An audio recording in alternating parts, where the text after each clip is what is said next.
राज्य महिला आयोग अध्यक्षपद अजूनही रिक्तच. आयोगाच्या पदासाठी महायुतीतच संघर्ष.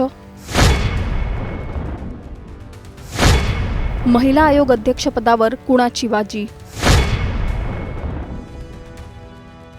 नाशिकमध्ये उघडकीस आलेल्या भोंदूबाबा अशोक खरात प्रकरणानं राज्याला हादरवून टाकलंय. या प्रकरणाचे धागेदोरे थेट महिला आयोगाच्या अध्यक्षापर्यंत पोहोचल्यानं राजकारणात भूकंप झाला. अशोक खरात सोबतचे काही फोटो सोशल मीडियावर व्हायरल झाल्यानंतर रुपाली चाकणकरांना राजीनामा द्यावा लागला.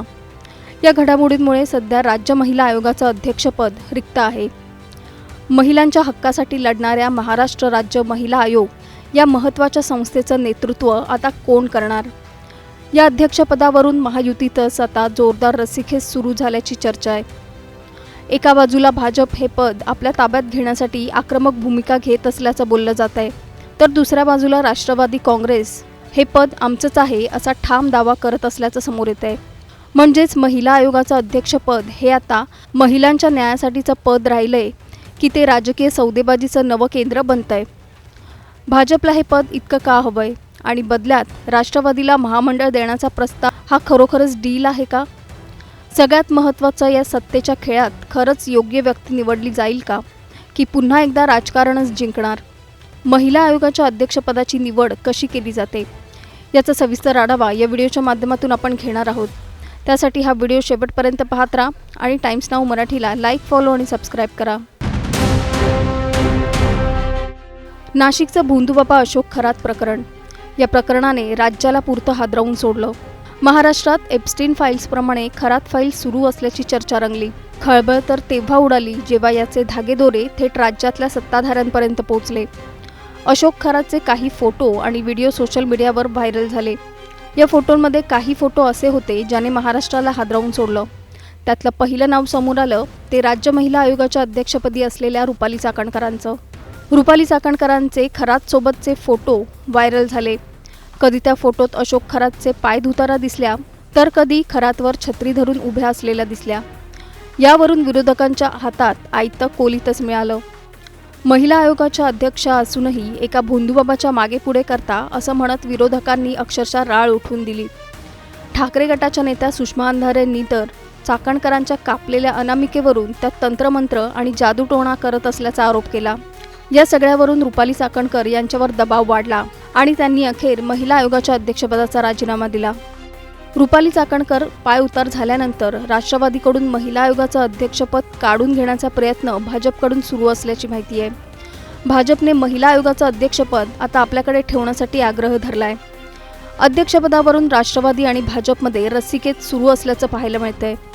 महिला आयोगाचं अध्यक्षपद हे केवळ एक पद नाही, तर ते एक संविधानिक आणि प्रभावी पॉवर सेंटर असल्याचं बोललं जातं. भाजप हे पद स्वतःकडे ठेवण्यासाठी जोर लावतंय. या बदल्यात राष्ट्रवादीला महामंडळ देण्याचा प्रस्ताव देणार असल्याचं कळतंय. अध्यक्षपदासाठी चर्चेतली मोठी नावं कोणती? सगळ्यात आघाडीवरचं नाव आहे ते डॉक्टर ज्योती मेटे यांचं. डॉक्टर ज्योती विनायकराव मेटे हे शिवसंग्राम पक्षाच्या नेत्या आणि बीड विधानसभा मतदारसंघातील लोकप्रिय उमेदवार आहेत. त्या दिवंगत नेते विनायक मेटे यांच्या पत्नी आहेत. सामाजिक कार्य, महिला हक्क आणि मराठा आरक्षणाच्या मुद्द्यावर त्या सक्रिय असून 2024च्या विधानसभा निवडणुकीत बीड मतदारसंघातून त्यांनी निवडणूक लढवली होती. डॉक्टर मेटे या सहकार विभागात अधिकारी म्हणून कार्यरत होत्या. महिला अधिकारी म्हणून काम करताना येणारी आव्हानं त्यांनी पेलली. प्रशासनाची सखोल जाण आणि प्रदीर्घ अनुभव त्यांच्या पाठीशी आहे. मराठा आरक्षण, महिला सुरक्षा आणि महिला अधिकाऱ्यांना प्रशासनात येणाऱ्या अडचणींबाबत त्या आवाज उठवत असतात. दुसरं नाव आहे वैशाली नागवडे यांचं. वैशाली नागवडे या पुण्यातील राष्ट्रवादी काँग्रेस पक्षाच्या प्रमुख महिला नेत्या आणि पदाधिकारी आहेत. मार्च 2026मध्ये राज्य महिला आयोगाच्या अध्यक्षपदासाठी राष्ट्रवादी काँग्रेसतर्फे त्यांच्या नावाची चर्चा होती. 2022मध्ये पुण्यातील एका आंदोलनादरम्यान भाजप कार्यकर्त्यांशी झालेल्या संघर्षाच्या प्रकरणामुळे त्यांचं नाव चर्चेत आलं. राष्ट्रवादीच्या वाटेला महिला आयोगाचं अध्यक्षपद आल्यास वैशाली नागवडे यांच्या नावाचा विचार केला जाऊ शकतो. या शर्यतीतलं तिसरं नाव आहे प्रतिभा शिंदे यांचं. प्रतिभा शिंदे या लोकसंघर्ष मोर्चाच्या नेत्या आहेत. गेली 30हून अधिक वर्ष प्रतिभा शिंदे सामाजिक चळवळीत कार्यरत आहेत. आदिवासी, शेतकरी, महिला आणि पर्यावरणाच्या हक्कासाठी लढा दिलाय. आदिवासींच्या पुनर्वसनाचा प्रश्न, वनहक्क आणि शेतकऱ्यांच्या विविध मागण्यांसाठी त्यांनी अनेक आंदोलनं केली आहेत. या स्पर्धेतलं पुढचं नाव आहे सना मलिक यांचं. सना मलिक या महाराष्ट्रातील एक तरुण राजकारणी आणि राष्ट्रवादी काँग्रेस अजित पवार गटाच्या नेत्या आहेत. त्या माजी मंत्री नवाब मलिक यांच्या कन्या आहेत. सना मलिक यांचं LLB पर्यंतचं शिक्षण पूर्ण झालंय. मुंबईतील पक्षाच्या संघटनात्मक कामात विशेषतः महानगरपालिका निवडणुकीच्या दृष्टीने त्यांना महत्त्वाची जबाबदारी देण्यात आली होती. राज्य महिला आयोगाचं महत्त्व. महाराष्ट्र राज्य महिला आयोगाची स्थापना 25 जानेवारी 1993ला झाली. याद्वारे महिलांच्या तक्रारींची दखल घेणं, अत्याचार प्रकरणात हस्तक्षेप करणं, महिलांच्या हक्कांचं संरक्षण करणं हे मुख्य काम आहे. म्हणूनच हे पद केवळ राजकीय नाही तर सामाजिकदृष्ट्या अत्यंत संवेदनशील आहे. महिला आयोगाच्या अध्यक्षपदाचा कार्यकाळ किती असतो? महिला बालविकास विभागाच्या अंतर्गत येणारा राज्य महिला आयोग एक मंडळ आहे. महिला आयोगाच्या अध्यक्षपदाचा कार्यकाळ 3 वर्षांचा असतो. महिला आयोगाच्या अध्यक्षाची आणि सदस्यांची निवड राज्य सरकारकडून केली जाते. महिला आयोग अध्यक्षपदाची निवड कशी होते? महाराष्ट्र राज्य महिला आयोगाच्या अध्यक्षपदाची निवड राज्य मंत्रिमंडळाच्या मान्यतेने केली जाते.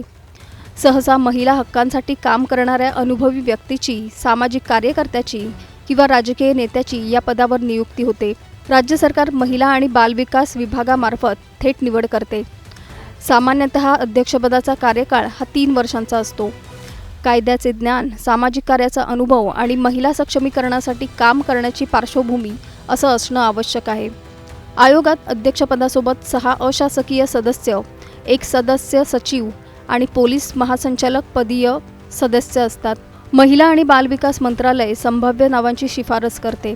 राज्य मंत्रिमंडळ अंतिम नावावर मोहर लावते. राज्य सरकारकडून नियुक्ती आदेश जारी केला जातो. नाशिकच्या अशोक खरात प्रकरणापासून सुरू झालेला हा सगळा प्रवास आता थेट महाराष्ट्र राज्य महिला आयोग या महत्त्वाच्या संस्थेच्या भवितव्यापर्यंत येऊन पोहोचलाय.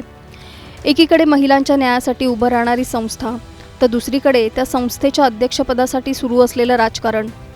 रुपाली चाकणकर यांच्या राजीनाम्यानंतर ही जागा रिक्त झाली आहे. आता या महत्त्वाच्या पदावर नेमकं कोण विराजमान होणार याकडे महाराष्ट्राचं लक्ष लागलंय.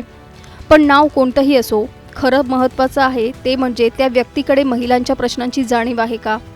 ती खरोखरच निर्भीडपणे निर्णय घेऊ शकते का? आणि सर्वात महत्त्वाचं, ती राजकारणाच्या पलीकडे जाऊन काम करेल का? कारण शेवटी हा फक्त एका खुर्चीचा प्रश्न नाही, तर राज्यातील लाखो महिलांच्या न्याय, सुरक्षितता आणि सन्मानाचा प्रश्न आहे. तुम्हाला काय वाटतं? महिला आयोगाचं अध्यक्षपद कुणाकडे जावं? तुमचं मत आम्हाला खाली कमेंट करून नक्की सांगा आणि चॅनलला सबस्क्राईब करा.